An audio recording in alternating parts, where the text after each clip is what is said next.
Hello, this is EvolvingCherry, and I'm going to talk about relationships. I'm going to dissect it. I'm going to tell you what you should change as far as thinking, the ways of thinking about relationships, so on and so forth. Let's get started. All right, so this is the way that I see relationships, okay, as of today. Not the way that it should be, but the way I see everybody around me that's in a relationship, that starts a relationship, all this, all that. Sprinkles of everything. Now, first of all, especially the generations of now, I tend to see a lot of people go for looks. That's the first thing they go for. Somebody that's very pretty, very handsome, very beautiful, keeps their self together, which is, if people keep their self together, that is great. Hygiene is a plus, all that jazz. But just don't go for the look factor. Because if you just get connected on someone's look, then it's very surface level. Very, very surface level. Here's the thing. You have to look at the things in between that. Personality is a plus, okay? For example, if there's a woman out there that goes after, let's say, someone that is very handsome, someone that is well put together, but their history, which is not told, he's a player. He likes to go, cheat around. Maybe that's left out. You got to get to know somebody before you jump in. And a lot of people, they look at someone for looks wise and like, oh, okay, she's very beautiful. He's very handsome. And then they just get into a relationship like that. Without evaluation, without knowing about their past relationships, without even knowing the person very well whatsoever. I would say at least wait. You guys might think I'm crazy for saying this. At least wait a year. A year? Oh my God. A year? What? No, at least wait a year. If you're very impatient and you want to be in this relationship with this person or a person right now, then I say at least wait 6 months. See how things play out. See how this person reacts to certain things. If you want to test them, I do not recommend it, but testing people is the best thing that you can do. Not manipulation. Don't manipulate the person. Testing and manipulation, that's two different things. You can tell them a certain thing. For example, another example here. Oh, well, I'm kind of interested in, or do you know any friends that would be interested in me? That's testing. Okay, that's not manipulation. Manipulating is totally different. That's you getting somebody else, trying to make them jealous, or getting somebody temporarily, to make them mad or get a reaction out of them. That's a little manipulative. Asking a question, not so manipulative, okay? Asking a question is very safe. You're just testing them to see how they react to things. Now, if you're doing something intentional to make them totally go like a 360, like make them crazy, then that's manipulation. You don't want to do that. All right, continuing on. I see a lot of that too, by the way, guys. There's a lot of people manipulating things. There's a lot of people that are cheating around and they just go after what they want while they're still in a relationship with a person. I don't get that. Why put yourself in a relationship and then cheat on the person? Just be man enough, woman enough to leave the relationship, okay?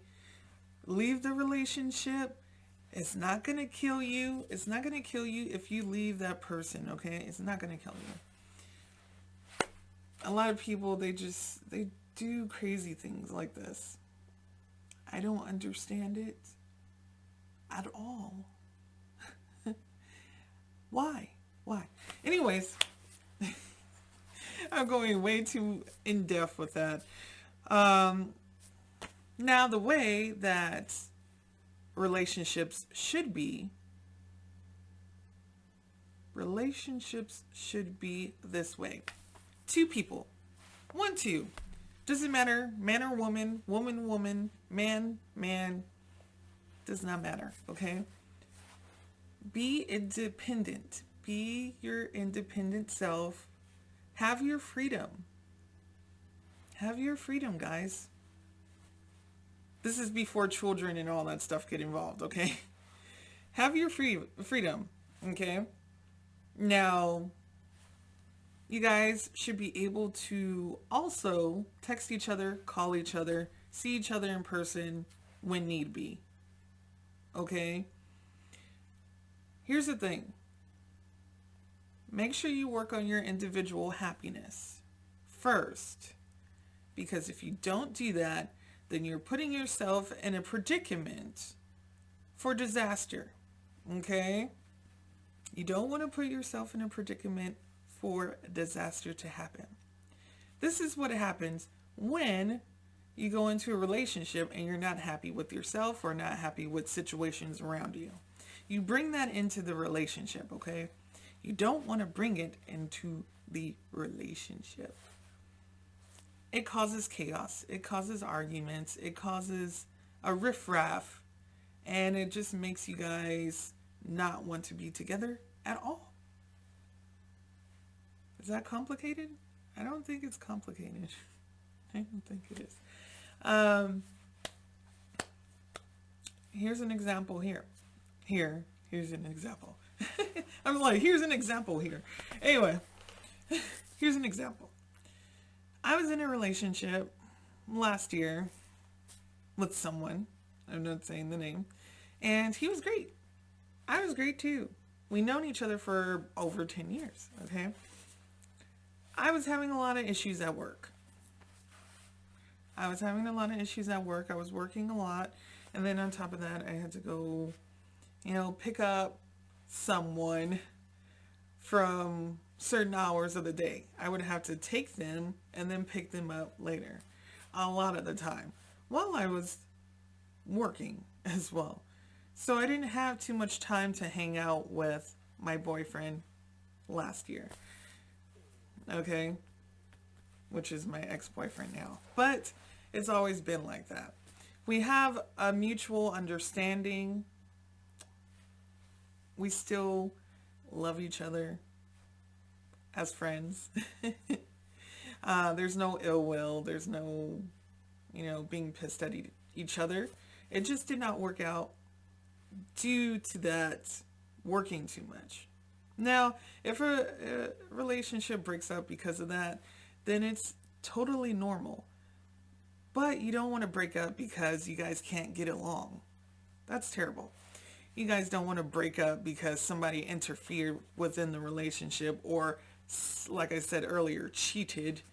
You don't want that type of riffraff, resentment, or continuing chaos after that. Because it might just be brought into another relationship you go into later. You don't want that. Let me continue. Now, independent, going back into that. You're independent. This person's independent. You're happy on your own. This person's happy on their own. You come together, hang out, have quality time together, and then go back to your independent lives. It's that simple. Don't bring bullshit into the relationship. Don't start nagging like, well, you don't do this and you don't do that.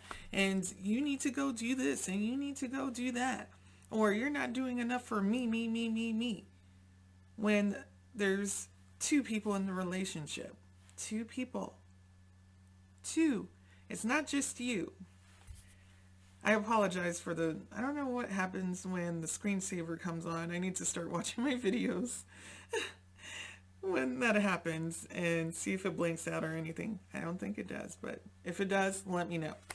Now, yes, there's two people in the relationship. Two people. It's not just one person. It's not all about you. I'm sorry to say this. It's not all about you. Okay? Don't make the relationship just about you. Another example I'm going to give you. There was a person that talked to me a couple days ago. I do live streaming as well, guys. I do live stream. And this one person was telling me he is not happy in his relationship. He's been with this person for 15 years. That's a lot of time wasted, guys. 15 years. And all he did was cater to her all the time. He feels like he's losing himself. He feels like he's just ready to go. Like he's ready to leave life. He doesn't want to be here anymore because he spent too much time catering to this one person and she's still not happy. Now, if you're spending that much time catering to one person and they're still not happy, you're not the problem. They're the problem. They are the problem. They're not happy with themselves. Okay? And you need to focus on yourself. This almost reminds me of an abusive relationship because you're just spending so much time and energy on this one person, but they never, ever are satisfied with you and what you're doing. But yet they're not doing too much in return. To me, that sounds like borderline abuse right there. You don't want to be in that type of situation, and you don't want to put anybody in that type of situation. So what I recommend is that you stop complaining. For whoever is complaining out there, I don't want to start saying that everybody's complaining about their relationships. But for those people that are and know that they are, then I recommend that you stop complaining. You focus with yourself within. Even if you're in a relationship, you don't have to get out of a relationship in order to focus on yourself. Just tell your partner, like, hey, don't say the space thing. Just like, hey, I need to find a way to focus on myself a little bit more and reevaluate what's going on with me so I won't be so negative towards you. There we go. I hope I helped someone. I know there's a lot of people out there dealing with relationships right now or even wondering why their relationships don't last, but yet they're the one that is nagging all the time about something and they want everything to be perfect when it's not even possible to have perfection. I thought I'd turn that off. Anyway, if you have any comments on this subject, and if you felt like you need another video for me to explain more, then I would love to do that. I feel like I'm kind of leaving this video a little too early because I could talk about relationships all day. I might make another video. I'm still deciding in my head. Anyway, make sure you like, comment if you want to, subscribe depending on which thing you're on. If you're seeing me on Facebook, then look for me on YouTube as well, and vice versa. If you see me on YouTube, I am also on Facebook, working on something on Instagram. It might be a little bit different on Instagram. I might talk about different things, but I'm gonna work it out somehow. All right, guys. Happy New Year once again. If you guys are seeing this at a certain time, and work on those relationships. Bye.